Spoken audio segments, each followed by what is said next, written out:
for people if they raise their hands, and then I'll write down the attendees.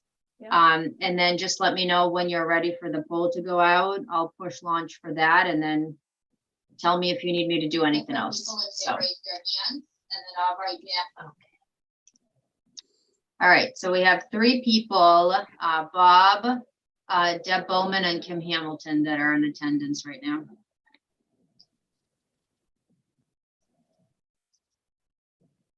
So we'll give it a couple minutes, but that's not a huge crowd.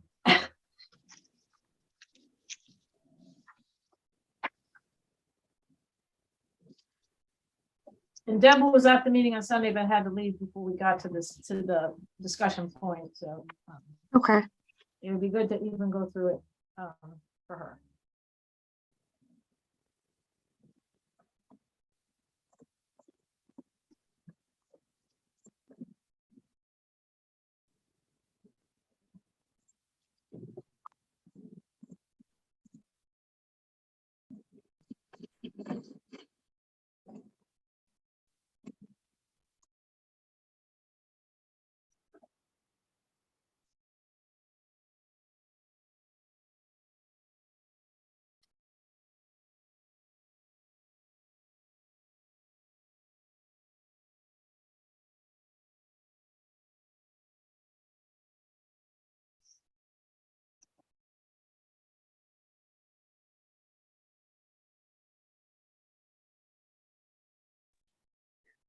Kim, you're all set. You have a question? Yeah, great, thanks. I just wanted to echo what Bob said. I'll have to leave at 8. And also the chat's still disabled, so I didn't know if you wanted that open so folks could ask questions while you present.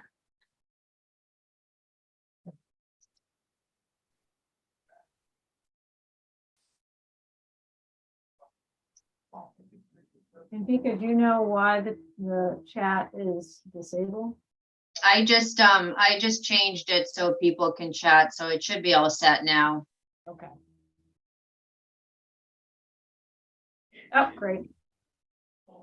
There we go. So we're going to give it a couple minutes, but we don't have too many participants here, so we'll see how that goes.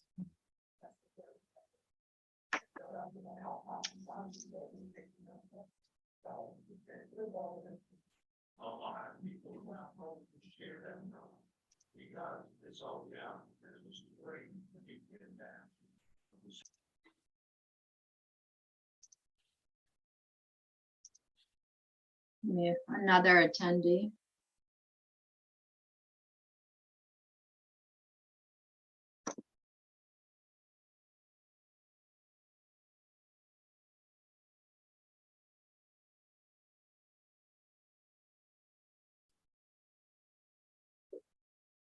So do you think we should get started? There's 4 people in attendance. And then the 3 of us. Okay, I think we should probably start, right? I think so. And this is the Chesapeake Island Climate Resiliency Community Workshop, and we're doing this via Zoom tonight. We had an in-person meeting on Sunday on September 11th, and we're doing a second meeting today for people who want to attend remotely. And the 3 of us have been working on the project. I'm Carol White. I'm on the Board of Selectmen. Vika Wood, who is our town administrator. And at the bottom of the screen is Abby Roach, who's the Island Institute Community Development Director, who's working with us on this project through a service provider grant. So Abby's basically providing assistance with participating in the partnership, enrolling in the program, and preparing a grant application. And Abby's working with 2 other island towns, island communities, Monhegan and Long Island, right next door. And so the goal tonight is to talk about the Climate Resiliency Partnership, to talk about the hazards that Chesapeake faces, to talk about some potential projects that we and priorities that the community might be interested in that would help us to become more resilient in light of climate change, And at the end of the meeting, our goal is to come out with a couple priorities that we can go forward with for a proposal for funding through the partnership. So I'm going to share my screen. I'm going to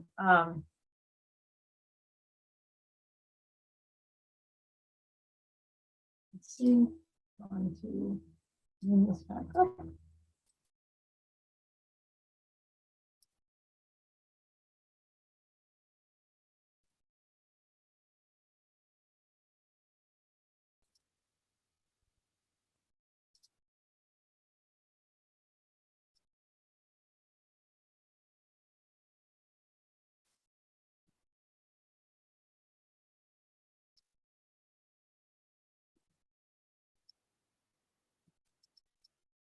Can you guys see that?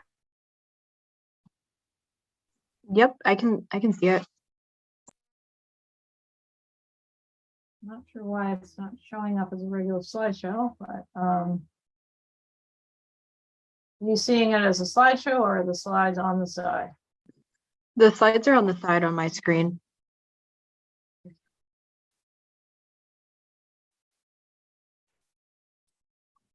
It might be, it looks like on the bottom of your screen, the bottom right, there's like an option where maybe you've selected to see the side panel at the same time.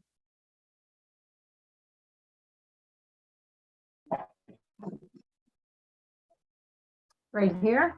I think I have two of these launched. I think that's what the problem is. Okay. Let me try closing this.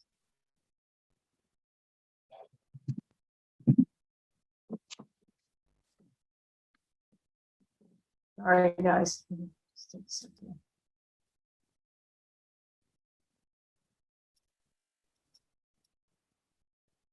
I'm going to actually use this PDF version because I think it's easier.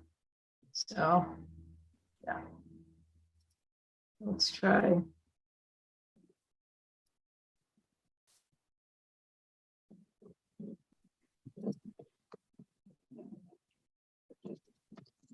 Can you see that? No, I can't see anything. I don't know why that's not working. Launch screen.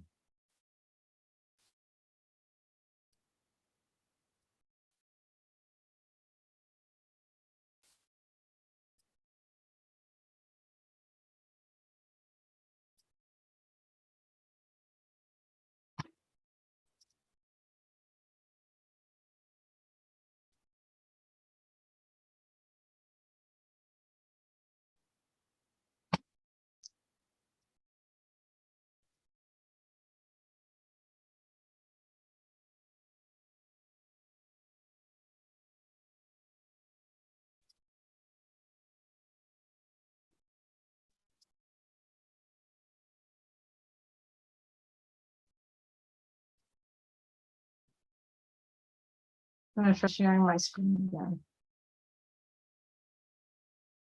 Here we go.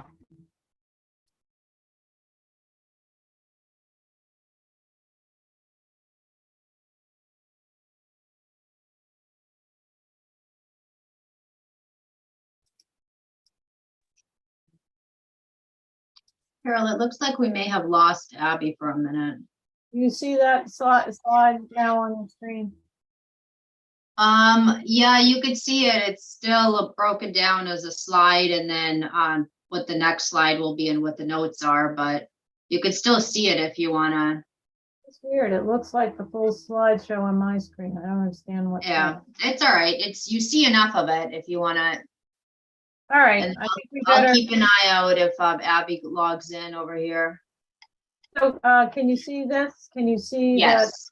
All right. So basically.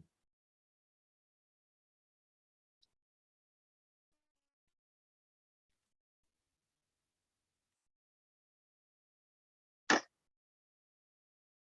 that any better? Yes, there we go. Perfect. All right. So I just wanted to quickly go through, sorry guys, we're trying to figure this out. So tonight we'll just quickly go through what the Climate Resiliency Partnership is, what hazards climate-related hazards and impacts we see on Chebig, what are some projects that we can consider for the town and the community that would help us improve our resiliency, and how these might help support the sustainability of, in particular, the year-round community. And the goal of this project, this evening's meeting, is to basically come up with a couple of priorities that we can go forward with for funding. And the funding for this program, there's a grant application process that the application has to be in a week from today, so we don't have tons of time to pull this together. So we're really trying to come up with some simple, clear projects that we can do as part of this program. So this program grew out of Maine's climate action plan, Maine Won't Wait. And basically there are 4 primary goals of that plan: to reduce greenhouse gas emissions, to basically avoid the cost of inaction, which is a big concern for many communities. In other words, if we don't do anything, ultimately it's going to cost us more. It's going to be more difficult to respond to climate change concerns down the line. And also to take advantage of the economic opportunities that some of these renewable energy and climate-related adaptations provide for our labor force. And then also to make sure that the climate action benefits all Maine people, including people that are, people that may not have access to some of the opportunities that we might have down here. So particularly this focuses on the very rural part of the state and the northern part of the state that often gets left out of the discussion. So I'm just going to quickly go through this slide, but the strategies to deal with climate action strategies that we're concerned about here are to really look at transportation, since that's one of our bigger emitters of carbon, to modernize our buildings in particular, to add, to adapt heating sources, but also to weatherize our buildings, to reduce carbon emissions through our sources of energy and also through the industrial sectors in terms of what they use for lighting and heating, and to basically develop some clean energy jobs here in Maine, which we're already well into doing that. Basically looking at how we can protect the environment, including lands and water, and to think about the environment also under the lens of potential for climate sequestration. So basically as carbon sinks that can help to keep carbon out of the atmosphere. Another important aspect for many communities is the interest in building healthy and resilient communities. And that's resilient not just in terms of physically resilient to climate change, such as infrastructure, but also, health and wellness, and economically resilient to the effects of climate change. And the state's committing already, even with this program, to invest in climate-ready infrastructure. And then, of course, one major part of the program is to get people engaged, which is also part of, the objective of this particular program, the Community Resiliency Partnership. So the partnership is, just under $5 million was dedicated in the last budget. It basically is a program to help communities, both municipalities and tribal communities, and reduce their carbon emissions and prepare for climate change impacts. So the program has grants to communities for planning and implementing climate actions. It has grants to service provider organizations to help communities get started. So we have already participated in a service provider grant, and Addie is our service provider through the Island Institute. And the program also has regional coordinators that help to manage the program statewide. And so to date, as of the spring of 2022, there was the first grant round was awarded this spring. The grants went in March, and they were awarded, I think, in June, and 75 communities received grants in this round. There were 24 community action grants, 12 service provider grants, which included us. So that basically encompassed 46 communities, and 4 two-year regional coordinator contracts. And the community action grants can range anywhere from $5,000 to $50,000, and a number of the 24 community action grants were close to the $50,000 price tag. So in order to participate and access the community action grant program, you have to enroll in the community partnership. and Community Resiliency Partnership. And that has a couple steps that you have to go through in order to be eligible. One is to pass a municipal resolution. The other is to complete 2 types of self-assessments, basically a community resilience self-evaluation and a list of community actions, basically going through and determining which actions your community has already completed. And then the third one is, fourth, is to hold a community workshop that helps to identify priority actions. And we held a workshop on Sunday, and this is our second workshop today to try to help get some input from the community on what they'd like to see us pursue as at least our initial projects or efforts under the Community Resiliency Partnership. So that's where we are today. And we've completed all those other steps prior to that. So just one thing to keep in mind, community resiliency and community vulnerability, it isn't just the climate hazards and the impacts of those on people, but also people's social vulnerabilities. And that's been a sort of a new emphasis in this program, is to really look at both sides of the equation. So for example, our elderly population here on Shabig might be much more vulnerable to some of the impacts of climate change because, you know, many people are on fixed incomes, they may be in older housing structures. So it's really trying to look at both sides of the equation. What are the hazards? What are the vulnerabilities socially, economically, and, you know, in many ways, and how do those ultimately translate into community impacts? And our climate hazards are pretty well known. I think we're not going to spend a lot of time talking about these tonight. The Maine Climate Action Plan, Maine Won't Wait, has a very good, you know, summary of all these climate hazards. But basically, we're looking at warmer temperatures, changes in precipitation and storm patterns. For us, we are very well familiar with the problems with sea level rise, storm surge, and tidal flooding. We're seeing some of those conditions, you know, nuisance flooding during super high tides, king tides. We see that already. And then impacts of ocean warming, what's called ocean heat waves, which are analogous to, you know, atmospheric or temperature heat waves, and ocean acidification. And those are a little bit more subtle, but we are definitely seeing the impacts of that in our community, with particularly in our commercial fishing and aquaculture community. So we've gone through, the first step of the process for us was to go through the 2-step process of first doing a community resilience self-evaluation, which basically is a reflection upon kind of, you know, what do you know about your community? What are some of your biggest concerns? What things have you already participated in? What things, you know, where are some of the gaps, and, you know, where how you might feel prepared for climate activities, climate impacts. And so we did, Vika and I went through that with Abby in July and completed that. And, you know, I think we identified a number of vulnerabilities, some of course, which we're very well aware of, like sea level rise, but other things like disaster planning, fire hazards, you know, heat stress, are things that we haven't really contemplated. Also looking at the transportation picture for the entire community, both on the island and off, you know, getting off the island, and how that may be impacted if, you know, say the price of fuel, you know, ferry fuel that goes extremely high, or, you know, just all the issues that could affect us in terms of particularly transportation.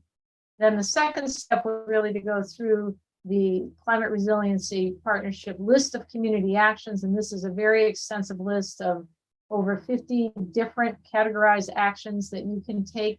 And the way they structured this, they fall into a couple large categories, including sort of transportation, which is, you know, electrifying in general your transportation, looking at, you know, improvements you can make to buildings and weatherization, looking at, you know, how you interact with the natural environment and how you can both prepare for the impacts associated with that, but also take advantage of some of the opportunities there.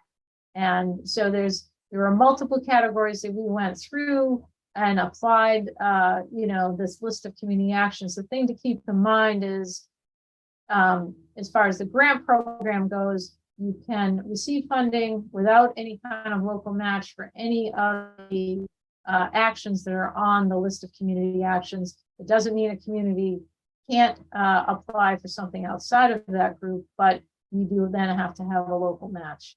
So we focus primarily on the list of things that we could get a 100% grant for, because I think we're at a stage, this is the initial stage, and I don't think we know what kind of actions that we might want to take outside of this list, because honestly, it's a very extensive list and we haven't done too many of the actions on the list. A couple of things we have accomplished are the sea level rise study that we did in 2016.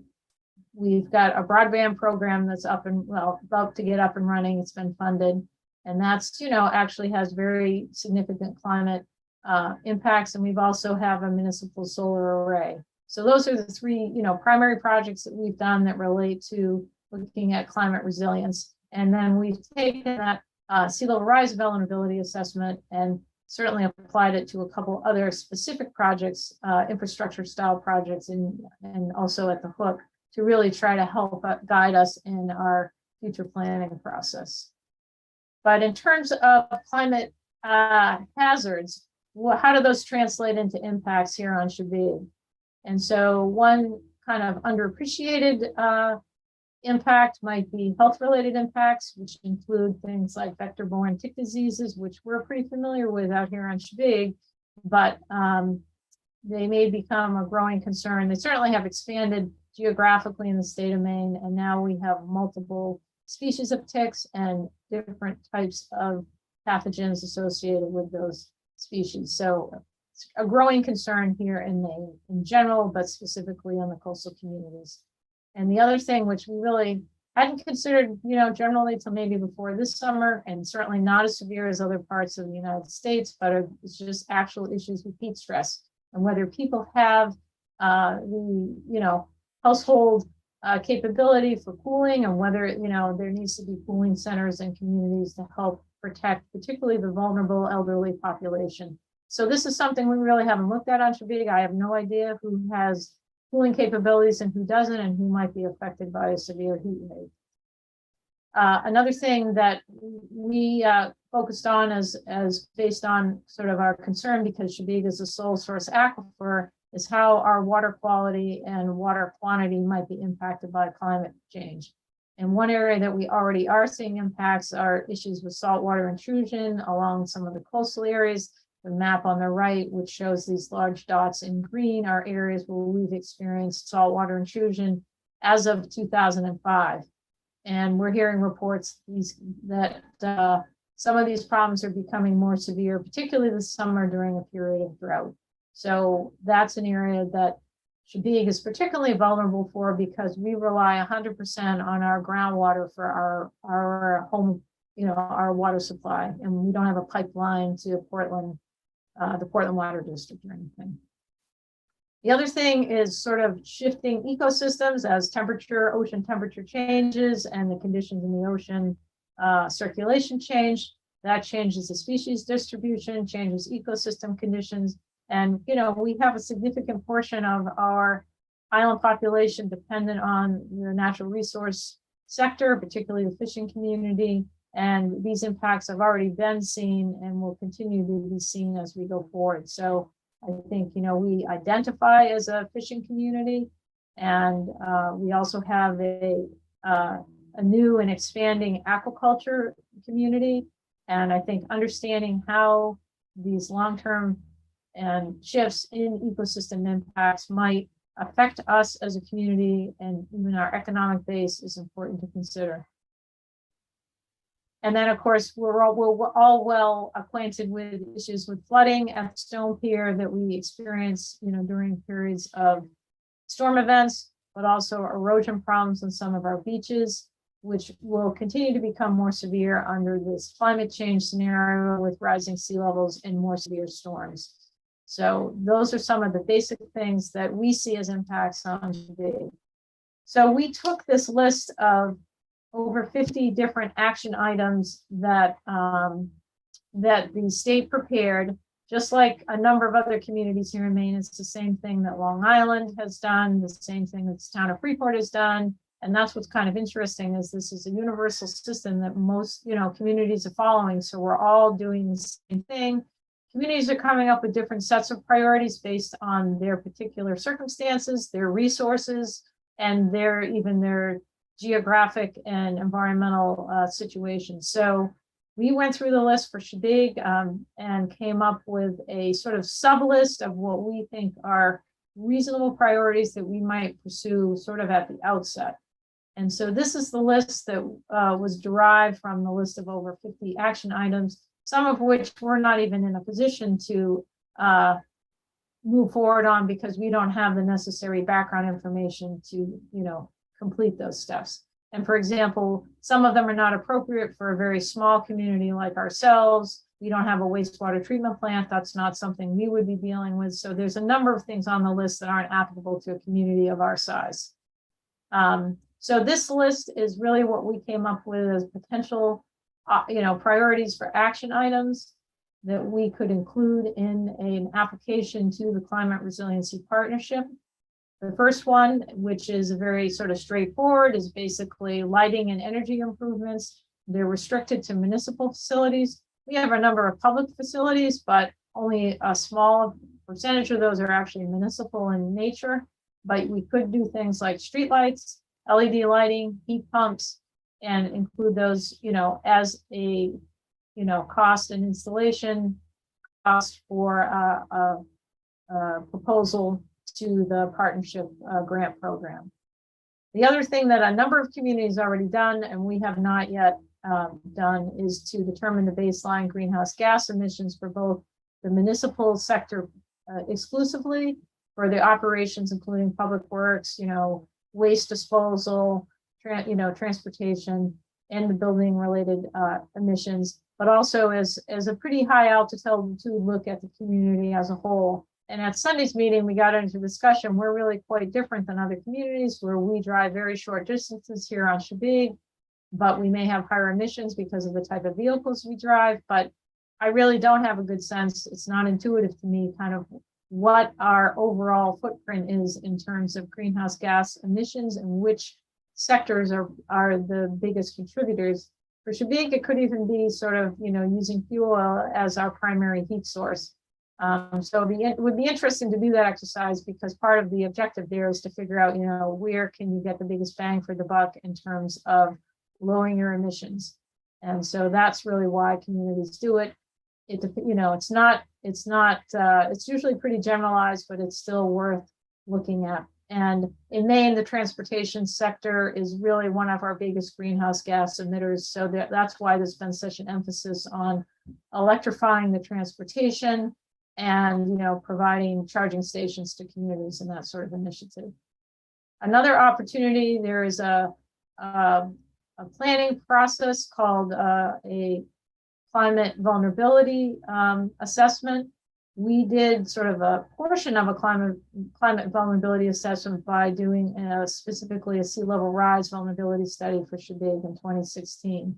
So one option is to expand that study to look at some of the other sectors that we haven't looked at, such as impacts of severe storms, impacts on our water supply, impacts of climate change on our fishing and marine sectors and economy, and also on our household and municipal energy use, and also on transportation.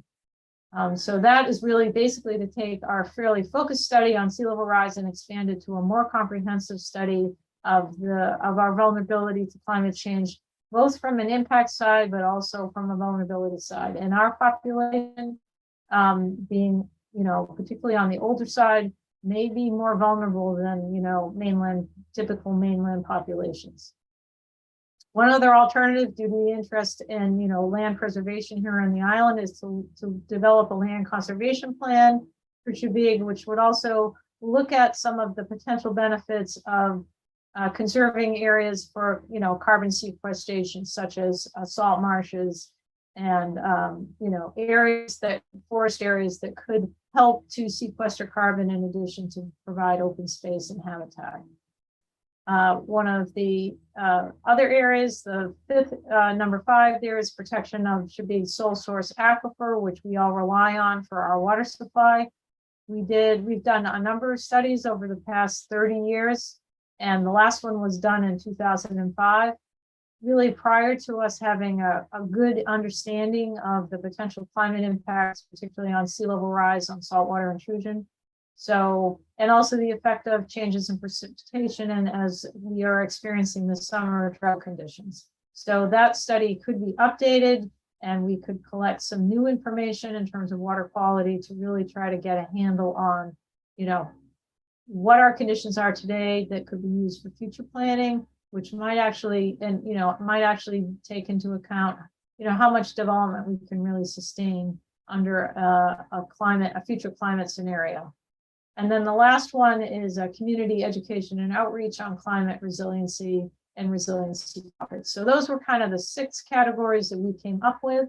And I'm gonna just move on to show you what on Sunday we met in person at the hall, and we went through the same list of priorities, and a couple things came out of that discussion. We were there for, you know, almost 2 hours.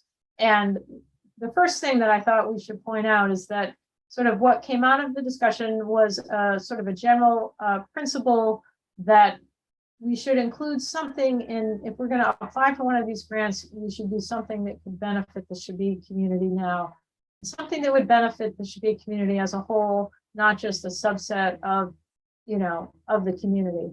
And the other thing was we should consider developing a long-term plan that would help us prioritize our next steps, because I think there was a sense that we maybe don't really have the information to really be able to select the most appropriate actions to benefit our community, because we don't actually have all the background information. So based on that discussion, we came out with 3 broad priorities.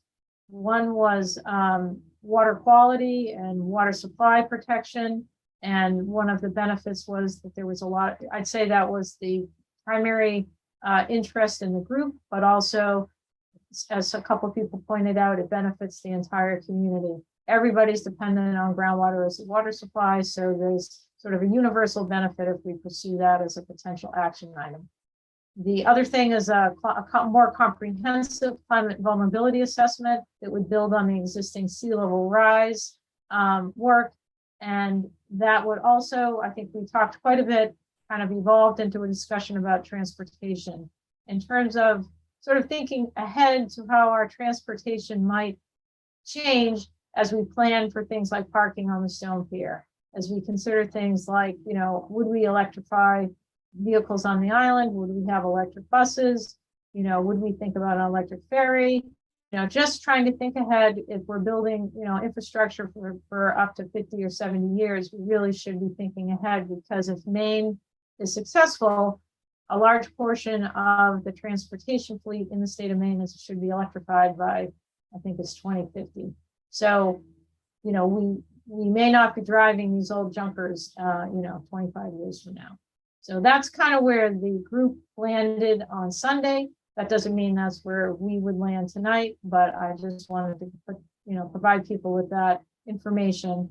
And I think the way we were going to approach it tonight, I don't know how many people are, present in the meeting, but we've designed a poll that basically has those priority areas that we've selected for consideration, lighting, greenhouse gas emissions, developing a comprehensive climate vulnerability assessment, looking at land conservation and, in the realm of climate benefit, protection of Shabig's sole source aquifer, basically doing an update of the 2025 groundwater study, doing some sampling, and then just, community education, outreach on climate and resiliency topics. So those are the 6 topics. And we talked about those around the table when we got together on Sunday. The format was pretty easy to get people's opinions and thoughts. So for tonight, given this, the Zoom format, we designed a poll, and so we can launch that poll and give people the opportunity to select their priorities in terms of these 6 items that we've pre-selected. But before we do that, I thought we should stop for a moment and see if there are any questions. And also, Abby, if there's anything else you want to add, feel free.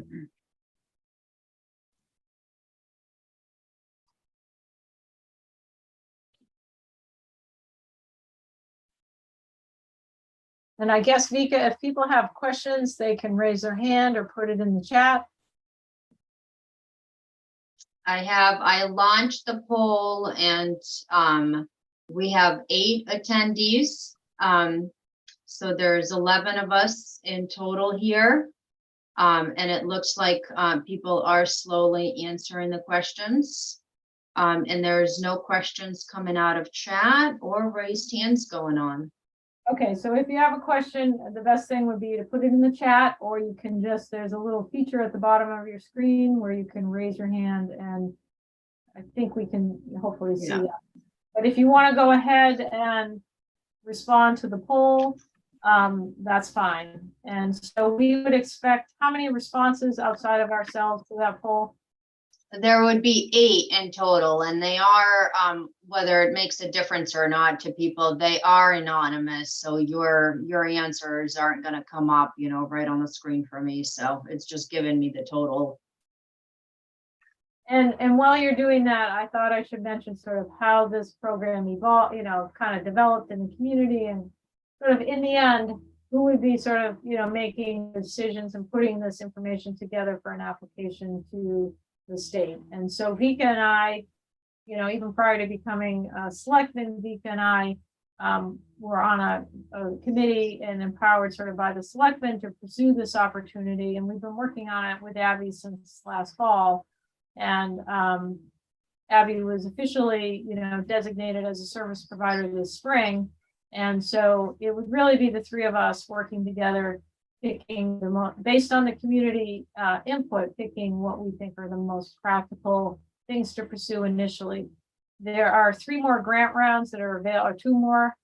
Yeah, so there are 3 more grant rounds, including this one. So in 2023, there'll also be 2 opportunities to apply for grants in the spring and in the fall. And so it's not to say that a second, you know, a second effort might be a different set of initiatives, but this is, you know, we're trying to get this program off the ground and get some money available to the community. And I also, I probably didn't mention this, but the goal would be to hire some outside expertise to help us accomplish these goals. We wouldn't be expecting a community committee to, you know, develop these this information.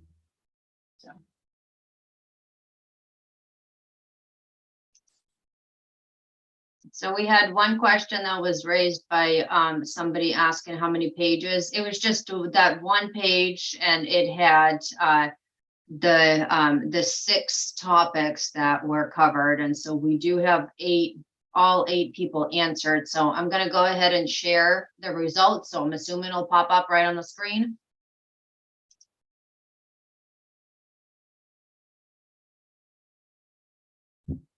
I don't know if you have to stop sharing your screen or not, Carol, for that to come up. I will do that. I do believe it's up, Vika, but that could just be on my screen. That's probably clearer without all my junk.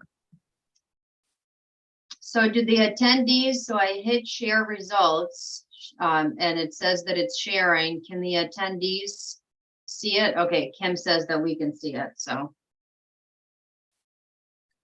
So based on that poll, basically we have 3 out of 8 of the participants voting for lighting and energy improvements in the municipal facilities, which is about 38%.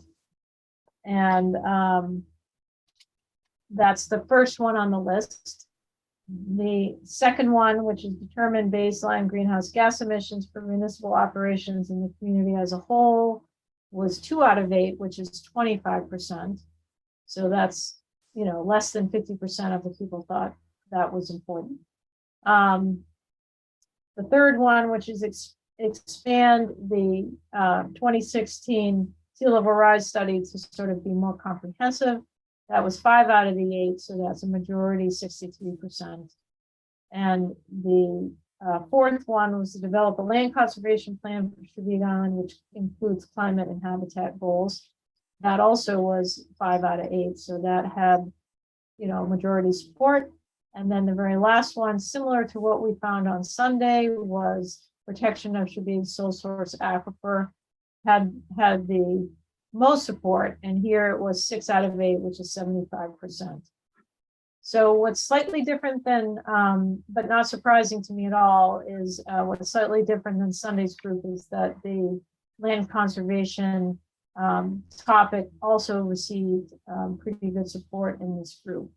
And the other thing I should mention is that we have to identify our set of priorities. We don't necessarily have to implement them all at this step, but I think as a community, we're sort of, this is the first step in an ongoing process of really, helping us define our priorities. But I think these results are fairly consistent with what we saw on Sunday. There is more interest in this group with lighting and energy improvements. I want to, in municipal facilities, which includes, both, heat pumps and, moving to LED lights and that sort of thing. So I think that's a pretty good outcome. It's pretty similar. I feel like we can take that information and kind of assimilate it with the other information we got on Sunday, and basically try to come up with a rational plan for a grant application. Given the fact that we only have a week's time to pull this together, we're a little late to the game as communities go, and also because I don't have to explain to anybody here that, we're stretched, Vika and I are stretched a little thin, and it's kind of hard to find the time to work on these things. But we really would like to make an effort to get enrolled in the partnership, which I think now we've completed all the steps for us to do that, get going on participating in the partnership, and sort of, allow the community to really become educated about the program a little bit more as time goes on, and provide input as we go forward. So is there anything else, Abby, that you wanted to add based on, so Abby, you've been working with Monhegan and Long Island, and is there anything else you want to add about their process or about how you see this going forward? Yeah, thanks, Carol. I guess I'll say for Monhegan and Long Island, they're actually on a very similar timeline to Chebig. So they've recently done their community workshops, or Monhegan did, and are just finishing up their applications as well. But what's interesting in both of those communities, really similar concerns came up.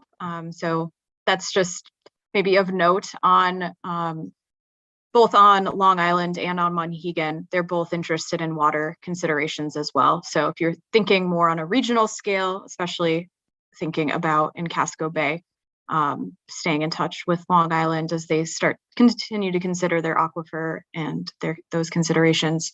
And they also were considering sea level rise to some extent as well. But I'll just echo something that Carol said. I think Vika would back this up as well, but being enrolled in the partnership does provide various benefits. And I think outside of the funding, one of the benefits does include access to a regional coordinator. And so the regional coordinator is basically a person who has deep expertise in other types of funding sources. That person's name is Gabe McPhail, and she's a resident on an island, Vinyl Haven Island. And I've worked with her a lot in the past, and she is fantastic. She is just a wealth of knowledge, and Chebig would have access to her and her team to consider, other types of funding sources outside of this, and be kind of in a network for considerations for funds as well. So just throwing that out there as well. The last piece that I'll note is once you're enrolled in the partnership, you stay enrolled in the partnership. It's just every 2 years, someone from the community needs to fill back out the community evaluation. But I think Carol and Vika can attest, it's pretty painless. It takes about an hour or so, and you have a starting place because you already filled one out. So those would just be the last things that I would add. But yeah, Carol, or Vika, if there's anything else in particular, it'd be helpful for me to talk to. Well, and I think the other thing we mentioned on Sunday is participating in the partnership will probably help our eligibility for other climate adaptation related grants. So particularly for the Stone Pier, which we know is going to be a big chunk of change. I think it puts in a better position to, access that kind of funding. And, you know, even things like earmarks, I think if the community has shown a real commitment to trying to be, you know, resilient to climate change, I think it only helps us. And I think there's some really positive things about this program in terms of how it's uniform, how they provide extra assistance to small communities, and also, you know, it's a fair amount of money as we roll through the process. If you are on top of it and apply for and you can apply for another grant even before you complete your existing grant. And, you know, so some communities are already doing that. They're applying for their second grant, but ultimately communities could access up to $200,000 on this program, but you can also match it with other programs. And so, you know, frankly, Long Island's already reached out to Shabig. We got an email from Tika got an email from the town administrator. So I think that would be great to explore with them what areas we can collaborate in. And I'm working with a group of communities up the mid-coast. I think there's 6 of them working together, sort of coastal peninsula communities, so not that different in terms of the concerns. Groundwater is one of their big concerns, and they're contemplating doing kind of a regional groundwater study, sort of a carrying capacity study, which is an issue that comes up a lot on Shabig. Like, what can we really sustain here in terms of population and development? And they're experiencing even more rapid development than Shabig and Long Island. So I think there's opportunities to combine forces on some of those things, and you also can qualify for a little bit more money if you work in a collaborative way with other communities. So.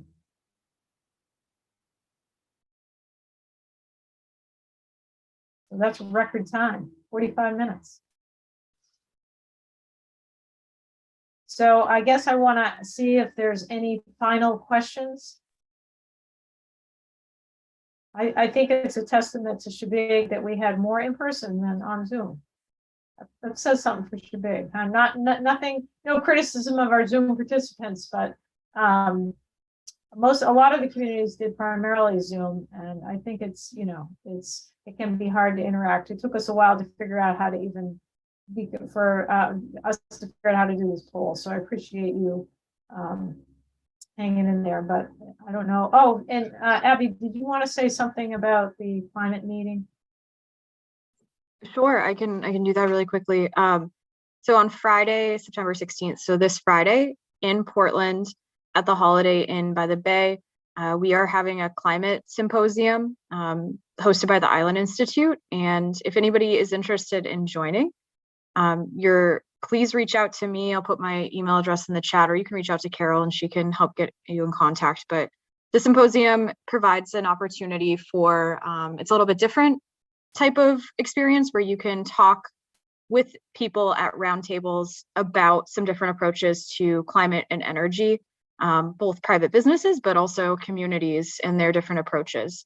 And we also have a keynote speaker, Dr. Ayanna Elizabeth Johnson, who is a marine scientist who will be speaking the keynote later that night. So that's Friday, the 16th. It's really meant to be thought partnership, sharing of information and approaches. And if you're interested in joining, the tickets have closed, but if you're interested, I can help you get a ticket. Please reach out to me or Carol. Yeah, one of the things that caught my eye was somebody from Casco Bay Lines was talking about electrifying their ferry system, and, you know, kind of what steps they're taking moving forward to look into electrification. So that might be kind of interesting for Shabig. We have a comment from Kim, so I'm just going to allow her. Kim, you're all set. Yeah, thanks. I just wanted to make a comment on the last point, Carol, on your list about communication and community education.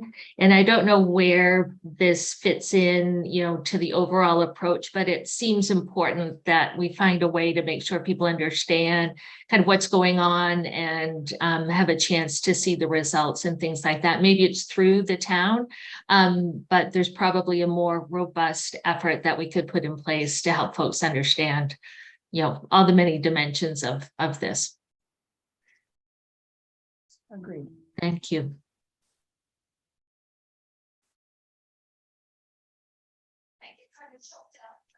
It's a peaceful recovery, Aaron. So, Anybody else have a question or comments? I don't see any raised hands.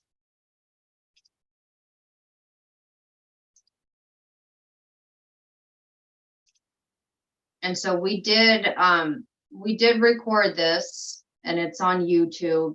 If people want to go back and share it with somebody else, or if they want to be able to rewatch it if they want to. It's recorded under the town YouTube account, so.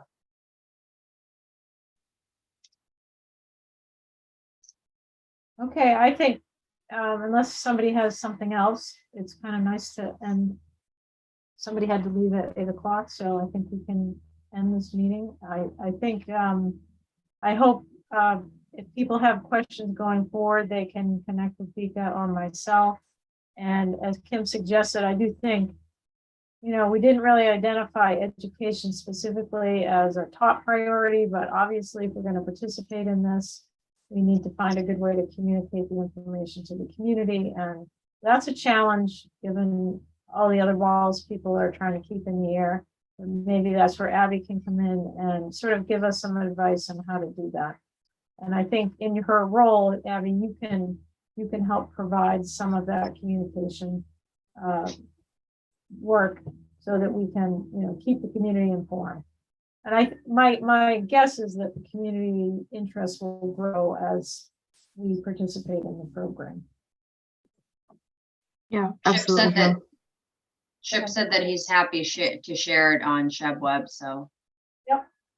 And the other thing I'll say is I heard the same thing. I didn't talk to Monhegan, but I talked to Long Island, and I think they experience sort of the same challenge of just how much social capital they have to pursue all these things. There's just enough trying to run the day-to-day aspects of the town with a small community that, you know, it's difficult sometimes to participate in these programs, unlike some of the larger communities just across the bay, like Yarmouth and Freeport, which are they're basically gonna hire a person.